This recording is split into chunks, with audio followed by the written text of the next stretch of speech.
Programa 29. Instituciones revolucionarias y desarrollo económico. En este programa analizarán la conformación social de los grupos revolucionarios y su influencia en la promulgación de la Constitución de 1917. De acuerdo con lo establecido en el Plan de San Luis, el levantamiento armado para derrocar al gobierno del general Porfirio Díaz debería iniciar el 20 de noviembre de 1910.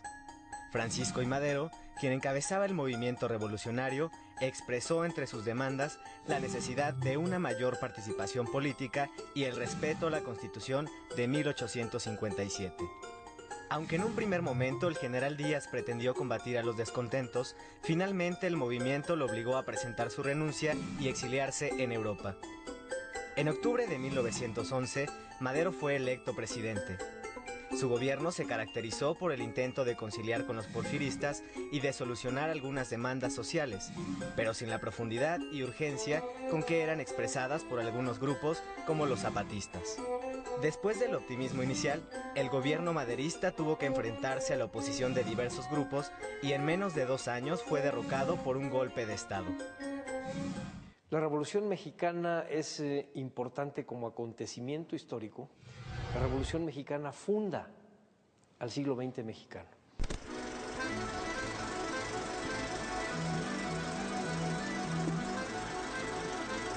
Es cuando Madero es nombrado presidente y toma posesión en noviembre de 1911, Madero enfrenta distintos grupos, tanto de los antiguos porfirianos, descontentos con las líneas políticas que Madero estaba planteando, como de los distintos grupos revolucionarios que no veían en la línea absolutamente democrática de Madero una mejora inmediata o una respuesta inmediata a sus demandas. Entre los principales enemigos estaban los antiguos hacendados, entre ellos los hacendados de Morelos, que conspiran en contra de Francisco I. Madero para poderlo derrocar. Están también los grupos de rancheros y arrieros orozquistas, que están descontentos porque no obtuvieron de la revolución los puestos políticos que ellos esperaban obtener, pero también están grupos como el de Zapata, que firma el Plan de Ayala en noviembre de 1911, apenas 20 días después de que Madero toma posesión, porque Madero no inicia un proceso de revisión y de reivindicación de los pueblos ante pleitos legales contra las haciendas en favor de las tierras de los pueblos que habían estado metidas en los juzgados desde probablemente mediados del siglo XIX. Es decir, son los grupos que no ven que Madero les esté respondiendo. También Madero abre a la democracia absolutamente, y hay una serie de grupos en la prensa, en el Congreso, que se dedican a atacar la figura de Madero, a denostarla, a hacerlo parecer que era un loco o que era un ingenuo o que había sido un error haber votado por él, y entonces están manejando su imagen y empequeñeciéndola, de tal modo que para febrero de 1913 un pequeño grupo de militares le prepara un cuartelazo y en este cuartelazo obligan a Madero a renunciar junto con su vicepresidente y obligan a las cámaras a aceptar la renuncia del presidente.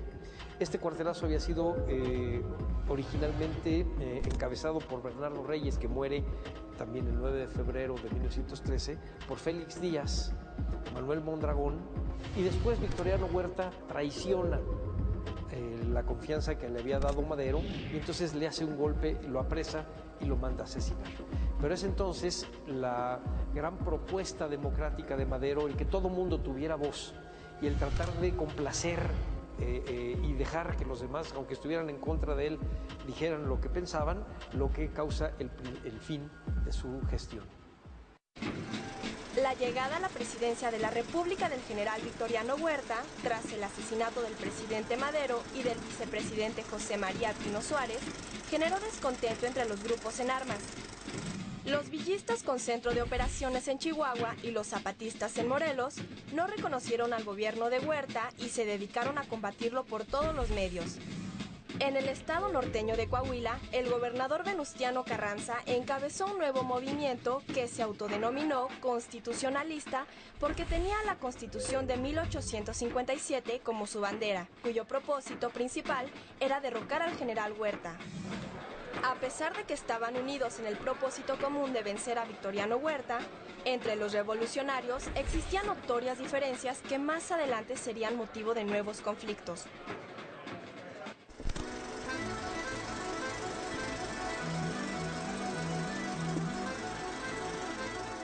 La Revolución Mexicana fue una guerra civil.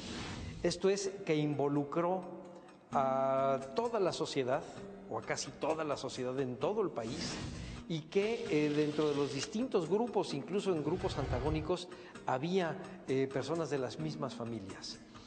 En su origen, la revolución estuvo compuesta, digamos, por dos o tres grupos regionalmente muy bien definidos. En el centro norte del país, pequeños hacendados, rancheros, medieros, peones y vaqueros de haciendas, mineros, arrieros. En el parte norte oriente del país también había hacendados un poco más ricos con sus trabajadores, mineros, pequeños comerciantes, políticos de los pueblos locales.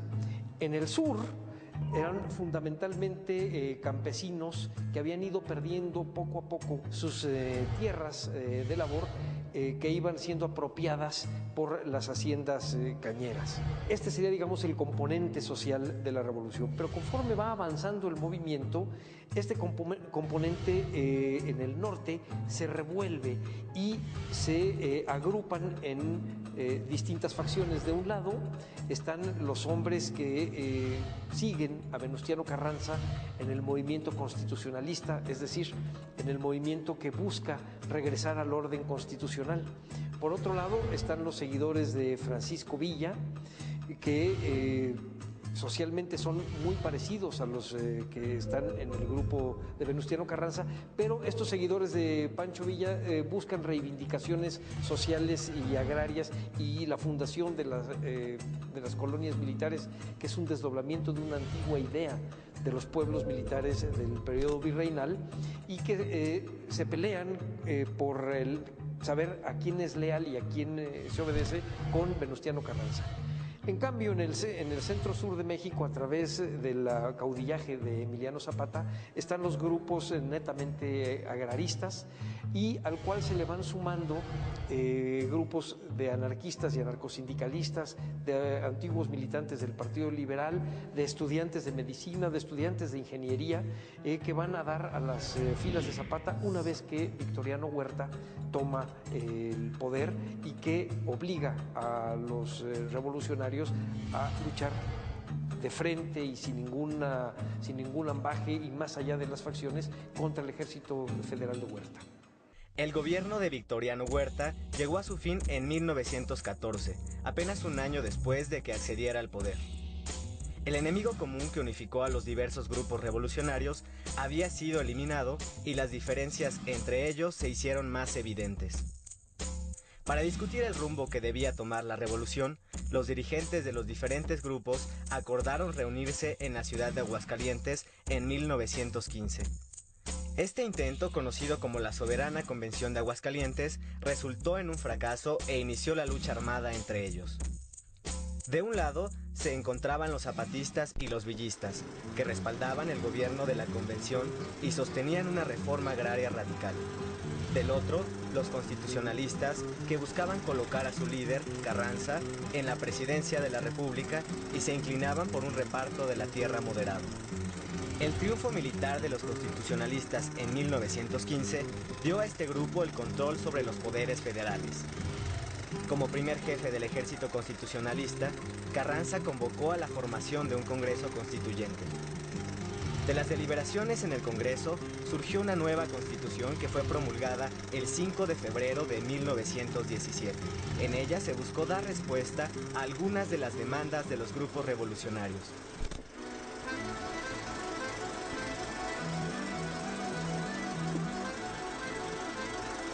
La Constitución de 1917 originalmente había sido convocada para hacer una revisión de los artículos de la Constitución de 1857 y hacerle algunas ligeras reformas.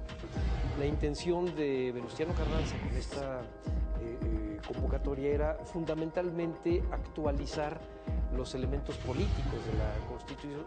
Sin embargo, entre los grupos de los constitucionalistas había grupos con distintas tendencias políticas y con unos antecedentes como revolucionarios muy sólidos. Entonces, a pesar de que se había llamado a que se revisara solamente la parte política y se hicieran algunas de las reformas, este pequeño grupo llamado de los jacobinos atrajo las demandas de los otros grupos revolucionarios y las incluyeron en la revolución. Por ejemplo, en la Constitución, por ejemplo, aquello que tiene que ver con la propiedad de la tierra y el derecho de los pueblos a pedir restituciones o dotaciones de tierra, las demandas obreras y que quedan plasmadas en el artículo 123. También se discute el alcance real de la educación pública, en donde se marca muy claramente que debe ser gratuita, obligatoria y laica, y que se maneja ya como una obligación prioritaria del Estado, o el artículo 130, en donde establece con más claridad la separación entre la Iglesia y el Estado y la participación regulada de las iglesias, no solamente de la católica, de las iglesias en la vida política nacional. De la Revolución Mexicana deriva la idea de democracia como uno de los puntos fundamentales del quehacer político de los mexicanos. De la Revolución Mexicana nacen todas estas instituciones de protección social y de apoyo a la sociedad. De la Revolución Mexicana salen los sujetos de la historia, es decir, antes de la Revolución Mexicana los campesinos no tenían ninguna fuerza política. A través de la Revolución Mexicana es posible una telesecundaria, por ejemplo. Si la Revolución Mexicana finalmente es un proceso que nace en 1910, en noviembre, y que terminaría ya en sus periodos institucionalizados por ahí por 1940 o 46. Las diferencias en las ideas y demandas de los grupos revolucionarios fue una de las causas del enfrentamiento entre ellos. A pesar de que los villistas fueron derrotados militarmente y los zapatistas cercados en el estado de Morelos, las demandas de reparto de tierra y de mejoras en las condiciones laborales de los obreros fueron incluidas en la Constitución de 1917.